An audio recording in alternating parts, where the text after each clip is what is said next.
Bonjour chers partenaires, bonjour chers invités, bonjour tout le monde. Dans cette intervention, on va vous présenter le secteur oléicole en Tunisie. On commencera par vous donner un aperçu historique sur l'oléiculture tunisienne, son importance économique en quelques chiffres. De même, on vous présentera sa répartition régionale et les principales techniques culturales adoptées et on finira par expliquer les limites et les atouts de ce secteur. Commençons par l'historique de la culture des olives en Tunisie et comme vous voyez, de nombreuses mosaïques romaines découvertes à Sousse, et des objets archéologiques certifient l'importance de l'huile d'olive dans la vie de tous les jours et l'art de vivre des peuples à travers l'histoire de la Tunisie. De même, et d'après de nombreux historiens, en Afrique du Nord, la culture de l'olivier est passée par plusieurs périodes. 1. La période romaine, où les plantations sont un facteur de fixation, exploitation et pressoirs observés sur tout le territoire tunisien. 2. Le Moyen Âge et les périodes modernes et contemporaines, 20e et 21e siècle. Voyons maintenant un peu l'importance économique de l'oléiculture tunisienne par vous présenter quelques chiffres. Elle est constituée actuellement par 80 millions d'oliviers couvrant 1,8 million d'hectares soit le tiers des terres labourables. Plus de 320 000 producteurs soit 65% de l'ensemble des exploitants agricoles, tirent tout ou une partie de leurs revenus de la culture de l'olivier. Plus de 1700 huileries, 16 unités de raffinage, 10 unités d'extraction de l'huile de grignon, et 80 unités de mise en bouteille. Plus de 200 exportateurs privés à côté de l'Office national de l'huile assurent l'exportation de 140 000 tonnes en moyenne sur une production moyenne de 185 000 soit 70%.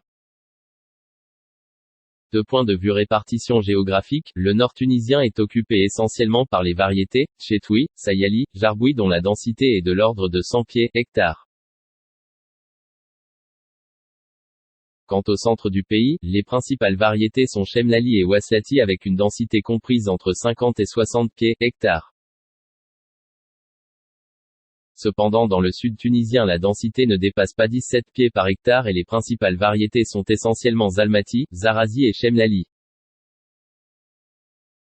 Concernant la répartition selon le type de la culture, l'oliveraie tunisienne est constituée dans sa majorité par l'olive à huile avec 99%. Et uniquement 1% qui représente l'olive de table comme c'est illustré dans cette figure. Côté transformation, la Tunisie dispose de près de 1760 huileries ou pressoirs dont 35% sont des huileries traditionnelles, 25% avec superpresse et 40% avec chaîne continue à 3 phases. Ce type de pressoir ne cesse d'augmenter d'une année à une autre en s'orientant vers les pressoirs avec chaîne continue à 2 phases. Au point de vue production, exportation et consommation. On remarque d'après cette figure que la production présente une fluctuation importante en fonction des années. Cela est dû essentiellement aux conditions climatiques d'une part, et au saisonnement que présente la variété Chemlali d'une autre part. Cette fluctuation a eu un effet sur l'exportation dont la courbe suit la même tendance que celle de la production. Cependant la consommation locale est presque stable et se situe aux alentours de 50 000 tonnes. En examinant la qualité d'huile produite en Tunisie, on voit d'après cette figure que 70% des huiles tunisiennes sont classées comme vierges extra dont ces dernières années ont remporté plusieurs prix et médailles dans des foires internationaux. Concernant les techniques culturales adoptées dans les oliveraies tunisiennes, et commençons par le travail du sol qui est à 90% mécanisé utilisant plusieurs outils de travail de sol en fonction des saisons. De même, on continue encore à utiliser la traction animale surtout dans les superficies limitées où on pratique des cultures intercalaires. Une pratique très connue en Tunisie essentiellement dans le centre et le sud du pays, est la construction des talus de terre, communément connus sous le nom des gessours pour la récupération des eaux pluviales, comme illustré dans la figure à droite. Ces talus peuvent être à de faibles hauteurs uniquement pour l'application des irrigations d'appoint pendant les périodes sèches de l'année comme présenté dans la figure à gauche et qui seront éliminés au premier labour de l'automne. Concernant la récolte, elles encore dans sa majeure partie manuelle exigeant un nombre important d'ouvriers comme c'est illustré dans cette vidéo.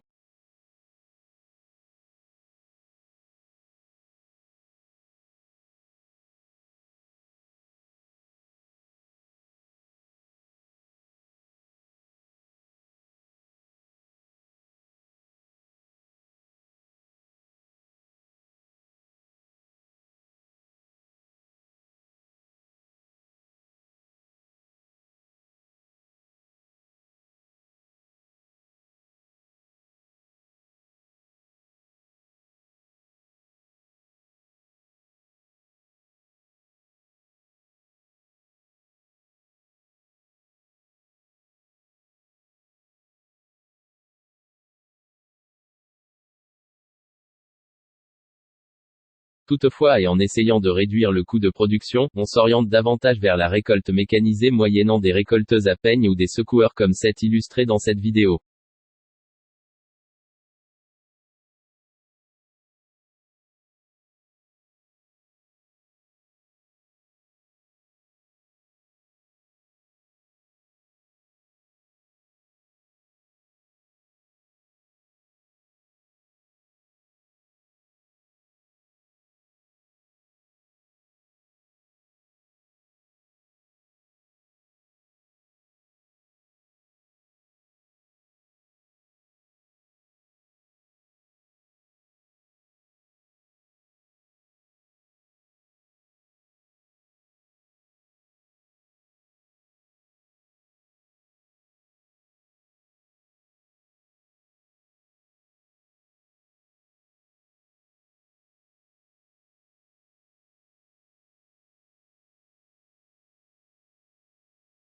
Comme présenté dans cette vidéo, la taille de l'olivier en Tunisie est presque dans sa totalité manuelle, et nécessite une main-d'œuvre qualifiée.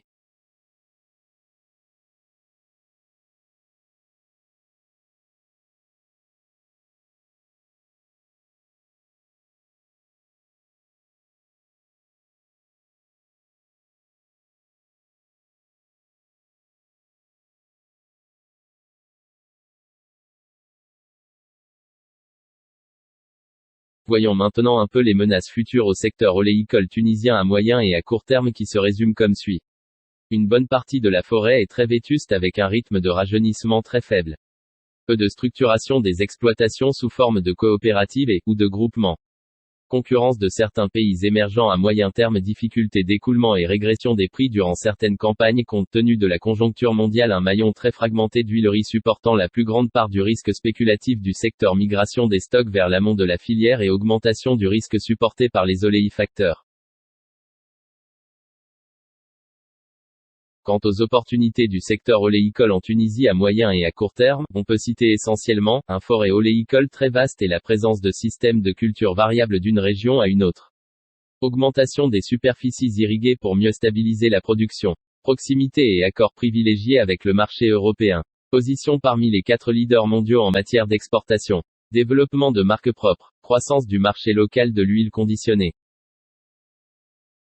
Enfin, concernant l'avenir du secteur oléicole en Tunisie, on peut dire que ce dernier présente un potentiel de développement important à différents niveaux, surtout au niveau agricole où les possibilités d'augmenter la productivité sont importantes. Au niveau industriel par l'amélioration de la qualité et de la rentabilité au sein des huileries. Au niveau commercial et promotionnel où les possibilités de valorisation de l'huile tunisienne sont encore importantes, et au niveau structurel de la filière, qui devrait faire l'objet d'une structuration profonde, déterminant la mission de chaque acteur. Toujours dans l'avenir du secteur oléicole en Tunisie, on doit travailler davantage sur la diminution des coûts par la maîtrise des coûts de production et par l'amélioration de la productivité. De même, la Tunisie doit valoriser le plus que possible son produit par la production d'huile d'olive de meilleure qualité. L'amélioration au niveau des aspects commerciaux et promotionnels, et la production d'huile d'olive de qualité spécifique, telles que la qualité environnementale comme l'agriculture biologique, la qualité liée à l'origine comme l'AOP, l'AOC et l'IGP, ou même une qualité supérieure comme l'agriculture biodynamique. Et merci de votre attention.